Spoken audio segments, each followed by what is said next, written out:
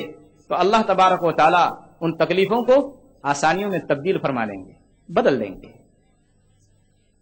اس کے علاوہ اور بہت سارے مطالب اور مطلب بیان کیے ہیں علماء تفسیر نے، وقت کم ہے، میں بات کو آگے بڑھاتا ہوں۔ فَإِذَا فَرَغْتَ فَانْصَبْ وَإِلَىٰ رَبِّكَ فَارْغَب، تو جب تم فارغ ہو جاؤ تو عبادت میں محنت کرو۔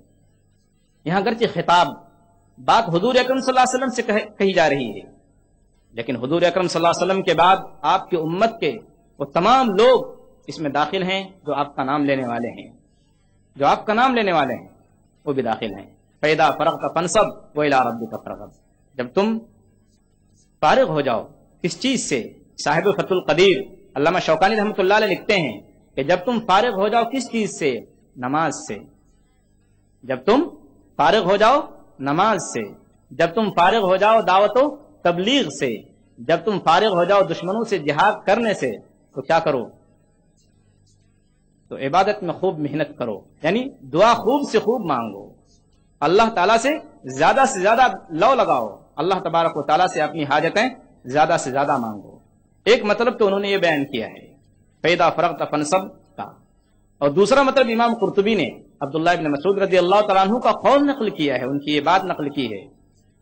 کہ فَإِذَا فَرَغْتَ فَانْصَبْ کا مطلب یہ ہے کہ محمد جب تم فرض نمازوں سے فارغ ہو جاؤ، فرض نمازیں جب تم پڑھ لو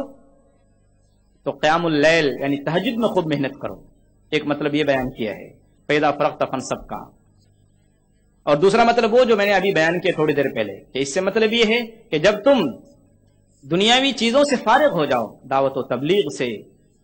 مولانا شمس پیرزادہ صاحب کہتے ہیں کہ خاص طور پر دعوتی ایکٹیویٹیز، دعوتی سرگرمیاں مراد ہیں کہ جب تم دعوتی سرگرمیوں سے فارغ ہو جاؤ، دعوت و تبلیغ کے کام سے فارغ ہو جاؤ، تو جو سب سے بڑی چیز ہے اللہ کے نزدیک تمام حکموں میں سب سے بڑھ کر ہے، وہ ہے اللہ کی عبادت، یعنی دعا اور نماز اور ذکر، ان چیزوں میں مشغول ہو جاؤ۔ دعوت و تبلیغ کی اہمیت اپنی جگہ ہے، لیکن اللہ کی جو عبادت ہے، نماز، ذکر اور دعا، یہ تمام عبادتوں سے بڑھ کر ہے۔ انہوں نے اس کے لیے ایک مثال دی ہے کہ جس طریقے سے انسان کے زندہ رہنے کے لیے غذا اور پانی کی ضرورت ہے، اس کے بغیر آدمی زندہ نہیں رہ سکتا، تو اس سے کہیں زیادہ ضرورت سانس لینے کی ہے، کیونکہ سانس کے بغیر آدمی زندہ نہیں رہ سکتا۔ تو اسی لیے جہاں شریعت کے تمام احکام ضروری ہیں، ان تمام حکموں میں سب سے بڑا حکم اللہ کی عبادت ہے، نماز ہے، اس کے علاوہ دعا ہے اور ذکر ہے۔ ان چیزوں کی طرف حضور اکرم صلی اللہ علیہ وسلم کی رہنمائی کی جا رہی ہے کہ فَإِذَا فَرَغْتَ فَانْصَبْ، جب تم فارغ ہو جاؤ نماز سے، جہاد سے اور دعوت و تبلیغ سے، تو تم اللہ سے دعا مانگنے میں زیادہ سے زیادہ کوشش کرو، زیادہ سے زیادہ محنت کرو۔ وَإِلَىٰ رَبِّكَ فَارْغَب، اور اپنے رب سے ہی دل لگاؤ۔ یہ وہ آخری بات ہے، یہ وہ آخری بات ہے جو حضور اکرم صلی اللہ علیہ وسلم سے کہی جا رہی ہے۔ گویا کہ حضور اکرم صلی اللہ علیہ وسلم کو خوشخبری دی جا رہی ہے، آپ کو بشارت دی جا رہی ہے، آپ کو یہ پیغام مل رہا ہے اللہ کی طرف سے کہ وَإِلَىٰ رَبِّكَ فَارْغَب، کہ محمد دیکھیے آپ اپنی دعوتی ذمہ داریوں کو اچھی طرح سے نبھائیں گے اور آپ کامیابی کی آخری منزل تک پہنچ کر رہیں گے، آپ کامیابی کی آخری منزل تک پہنچ کر رہیں گے۔ اور دوسری بشارت یہ دی جا رہی ہے کہ جب آپ اپنی کامیابی کی آخری منزل تک پہنچ جائیں گے تو اس کے بعد بھی آپ کو آرام نہیں کرنا ہے، بلکہ مجھ سے ملاقات کرنے کے لیے آپ کو کوشش کرنی پڑے گی۔ اسی لیے اخیر عمر میں حضور اکرم صلی اللہ علیہ وسلم کا یہ حال ہو گیا تھا کہ آپ زیادہ سے زیادہ اللہ تبارک و تعالیٰ کی عبادت کر رہے تھے۔ صحیح حدیث بخاری کی حدیث نمبر 4836، نبی کریم صلی اللہ علیہ وسلم نے فرمایا، مغیرہ بن شعبہ رضی اللہ تعالیٰ عنہ کی روایت ہے کہ قام النبی صلی اللہ علیہ وسلم حتی تورت قدمہ فقیل له غفر اللہ لک ما تقدم من ذنبک وما تاخر، کہ نبی کریم صلی اللہ علیہ وسلم اللہ کی اتنی عبادت کرتے تھے کہ آپ کے پاؤں مبارک پھول گئے تھے، سوج گئے تھے، ان پر ورم آ گیا تھا۔ آپ سے کہا گیا کہ اللہ کے رسول آپ اتنی عبادت کیوں کرتے ہیں جبکہ اللہ نے آپ کے اگلے پچھلے سارے گناہ معاف کر دیے؟ تو حضور اکرم صلی اللہ علیہ وسلم نے کیا پیارا جواب دیا، افلا اکون عبدا شکورا، جب اللہ نے میرے تمام اگلے پچھلے گناہ معاف کر دیے ہیں تو کیا میں اللہ کا شکر گزار بندہ نہ بنوں کہ میں زیادہ سے زیادہ اللہ کی عبادت کروں اس بنا پر کہ اس نے میرے تمام گناہ معاف کر دیے۔ یہی چیز کی طرف رہنمائی کی جا رہی ہے، اور اس میں صرف گرچہ خطاب حضور اکرم صلی اللہ علیہ وسلم سے ہے لیکن ہم سب لوگ اس میں داخل ہیں کہ جب آدمی دعوت و تبلیغ کے کام سے فارغ ہو جائے اور دین کی دوسری مصروفیتوں سے فارغ ہو جائے تو وہ اللہ سے لو لگائے، اللہ سے اپنے تعلق کو بڑھائے، ذکر میں، دعا میں اور نماز میں۔ دعا کیجیے اللہ تبارک و تعالی مجھے اور آپ کو قرآن پاک سمجھ کر پڑھنے کی توفیق عطا فرمائے، اور اللہ تبارک و تعالی ہمیں بھی اپنے سے تعلق کو بڑھانے کی توفیق عطا فرمائے۔ وآخر دعوانا ان الحمدللہ رب العالمین۔ کسی بھائی کا کوئی سوال ہو اس صورت کے متعلق تو کر سکتے ہیں۔ السلام علیکم۔ وعلیکم السلام ورحمۃ اللہ وبرکاتہ۔ فإن مع العسر یسرا ان مع العسر یسرا۔ ماشاء اللہ، آپ نے اس کی طویل سی تفسیر پیش کی، لیکن آپ نے کہا کہ اس کی اور بھی تفسیر موجود ہے، آپ نے بات آگے بڑھا دی، تو وہ جو بات آپ نے نہیں بتائی وہ بتا دیجیے۔ اچھا، بھائی صاحب نے کہا کہ فإن مع العسر یسرا ان مع العسر یسرا کی جو بقیہ تفسیریں ہیں، بقیہ باتیں ہیں جو علماء تفسیر نے، جن لوگوں نے کمنٹری لکھی ہے، قرآن پاک کی تفسیر لکھی ہے، انہوں نے بیان کی ہے، وہ بھی بیان کر دیجیے۔ بہت اچھی بات ہے، آپ نے بہت اچھی بات کی طرف دھیان دلایا۔ علماء تفسیر نے ان دو آیتوں کی اور بھی تفسیریں بیان کی ہیں۔ فإن مع العسر یسرا ان مع العسر یسرا۔ امام قرطبی، جن کی تفسیر کا میں نے آپ کو ابھی حوالہ دیا، عربی میں مشہور تفسیر ہے ان کی، انہوں نے یہاں ایک بہت اہم پوائنٹ بیان کیا ہے عربی گرامر کے حساب سے۔ وہ کہتے ہیں کہ عرب کے لوگوں کی عادت یہ تھی، ان لوگوں کا حال یہ تھا کہ وہ لوگ جب کسی ناؤن کو پراپر ناؤن کے طور پر استعمال کرتے ہیں، الف لام لگا کر کسی ناؤن کو بیان کرتے ہیں، جیسے یہاں اللہ نے کہا ہے فإن مع العسر، تو العسر پر یہاں الف اور لام لگا ہوا ہے، یہ پراپر ناؤن ہے۔ تو عرب والوں کی عادت یہ تھی کہ جب کسی ناؤن کو پر ال لگاتے ہیں کسی نام پر، اور اس کو دو مرتبہ بیان کیا جائے تو وہ ایک ہی مراد ہوتا ہے، یہ عربی گرامر کے حساب سے۔ تو یہاں العسر کو اللہ تبارک و تعالیٰ نے دو مرتبہ بیان فرمایا ہے، فإن مع العسر یسرا ان مع العسر یسرا، دونوں جگہ العسر کے ساتھ الف اور لام لگا ہوا ہے۔ مطلب کیا ہوا؟ مطلب یہ ہے کہ دونوں جگہ جو العسر ہے یعنی تنگی، تو اس کا مطلب تنگی صرف ایک ہوگی، تنگی صرف ایک ہوگی۔ اور اللہ نے یسرن کو کامن ناؤن بیان کیا ہے، نکرہ جس کو ہم بولتے ہیں، بغیر ال کے، اور دونوں جگہ یسرن کا لفظ بغیر الف اور لام کے ہے، فإن مع العسر یسرا ان مع العسر یسرا، دونوں جگہ یسرن کا لفظ بغیر الف اور لام کے ہے۔ تو اس کا مطلب یہ ہے کہ تنگی ایک ہوگی، آسانی دو ہوگی۔